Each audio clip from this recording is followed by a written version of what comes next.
Bonjour à tous. Aujourd'hui, nous allons parler de la blockchain. Alors, on a des objectifs dans cette vidéo. L'objectif, c'est d'abord de sortir de la rêverie. Toute la mythologie qui encadre la blockchain aujourd'hui, pour essayer d'aller dans le concret. Alors, d'une manière peu approfondie, puisque c'est une vidéo d'un format court. Mais l'idée, c'est vraiment d'aller chercher des preuves et de commencer à repérer des pistes d'opportunités. Et d'aborder évidemment un peu le sujet techno, sans pour autant se focaliser trop dessus. Déjà, la blockchain, qu'est-ce que c'est? La blockchain, c'est plus une philosophie, la concrétisation d'une philosophie qu'une techno en tant que telle. La blockchain, elle est apparue pour le grand public dans un contexte très particulier. Au moment de la crise des subprimes en 2007-2008, on a vu un vrai mouvement de défiance vis-à-vis des institutions financières et une crise de confiance dans le système financier, voire économique et politique en général. Et à ce moment-là, Satoshi Nakamoto a publié un manifeste qui présente son invention, le Bitcoin. Le Bitcoin, c'est une monnaie digitale qui repose sur la blockchain. Et dans ce manifeste, Nakamoto présente une philosophie, une manière de penser, une manière d'aborder la vie et les échanges, les transactions entre les personnes. Selon lui, tout doit reposer sur la confiance. Le système de boîte noire dans lequel l'information est détenue mais pas partagée ne lui convient pas et il considère que c'est essentiel que l'information soit accessible à tous. Et donc cette confiance, on la place, sur la blockchain, on la place dans 3 points fondamentaux. La technologie, qui garantit le respect des règles, la sécurité et l'intégrité des données et des transactions. Le mode de prise de décision, qui doit reposer sur le consensus. L'écosystème comme fonctionnement, comme base sur laquelle repose la blockchain, et qui permet de maximiser la production de la co-construction, par l'échange, par le partage. La blockchain, c'est a priori une philosophie simple, et elle a des principes forts, des principes également assez simples, mais qui sont très forts. Tout d'abord, c'est un système distribué. Un système distribué, c'est pas comme un système centralisé où toutes les informations sont concentrées à un endroit unique et on se connecte pour y accéder. Ce n'est pas non plus un système décentralisé où une partie de l'information est disponible à plusieurs endroits et on se connecte pour y arriver. Non, un système distribué, c'est un système dans lequel toute l'information est disponible pour toute personne au sein de l'écosystème à tout moment. Ensuite, la blockchain, c'est un système équitable.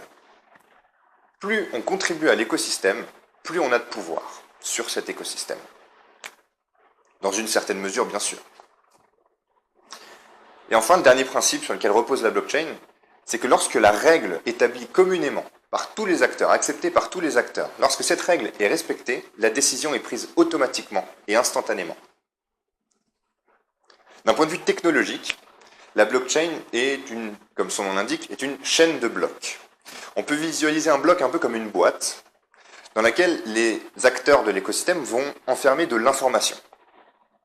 L'idée, c'est qu'une fois que la boîte est remplie, on va mettre un code en dessous du couvercle de la boîte avant de la refermer. Et ce code est également présent comme première information de la boîte suivante. Ce qui fait qu'on lit de manière indéfectible les deux boîtes. Les informations qui sont à l'intérieur de chaque boîte, on ne peut plus y accéder, on peut les voir, mais on ne peut plus les modifier. Ce code, de manière un peu plus approfondie, ce code, ça s'appelle un hash. C'est un processus cryptographique qui permet de sortir une chaîne de caractères qui résume l'intégralité des données de la blockchain. Et c'est de cette manière qu'on code la sécurité de la blockchain. C'est en faisant reposer toute la sécurité de la chaîne sur cette chaîne de caractères qui est extrêmement sensible à toute modification.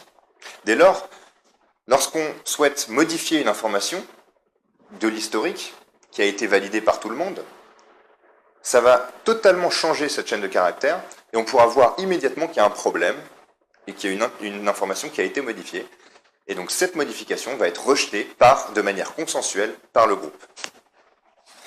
Donc, le groupe, il est constitué de tout le monde finalement, puisque à partir du moment où on a un smartphone, on peut se connecter et être acteur d'une blockchain. Il y a des rôles également, il y a des personnes qui ont comme rôle de maintenir la blockchain, notamment de créer des blocs pour pouvoir mettre toujours plus d'informations. Ces personnes, ce sont des mineurs. Elles font partie du réseau également, elles peuvent consulter les données, mais elles peuvent aussi écrire sur la blockchain.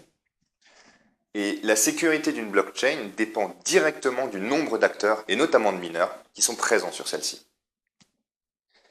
En fait, la garantie de sécurité que la blockchain apporte, et tous les autres avantages qu'on a déjà cités, la confiance, la transparence et autres, ça permet d'ouvrir la voie à un nombre d'opportunités qui est énorme. Alors, aujourd'hui, il y a de nombreuses pistes qui sont explorées.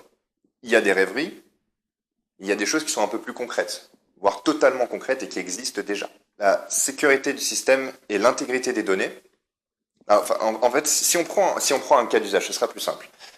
Imaginons que l'on cherche à trouver une application à la blockchain, une application concrète. Dans quel cadre est-ce qu'on pourrait avoir besoin de la sécurité absolue du système, de la garantie de l'intégrité des données et des décisions, et de la transparence sur les décisions qui sont prises? Ces 3 points, sécurité, intégrité et transparence, s'appliquent parfaitement pour une élection. Un système de vote qui reposerait sur la blockchain serait un bon système, a priori. Et il y a d'autres pistes, énormément d'autres pistes qui sont explorées, et l'important étant de partir des principes de la philosophie et de fonctionnement de la blockchain, et de ne pas s'enfermer dans un raisonnement purement technologique. La blockchain ouvre le champ des possibles, mais la blockchain, ça reste une technologie qui est assez récente, qui est encore peu mature. Donc, elle a des limites qui correspondent à son niveau d'évolution. Dans un premier temps, il y a un problème environnemental qui se pose, puisque la blockchain nécessite un nombre de calculs assez important, donc une consommation d'énergie qui va avec cette demande de calcul, avec beaucoup de serveurs. Donc on a une consommation qui est énorme, c'est très énergivore. Et même si on arrivait à contourner ce problème, ce qui aujourd'hui n'est pas encore possible techniquement, le fonctionnement de la blockchain fait qu'il faut faire des calculs pour pouvoir stocker de l'information. Et ces calculs, ils sont très complexes. Les mineurs ont des hangars entiers dédiés aux calculs.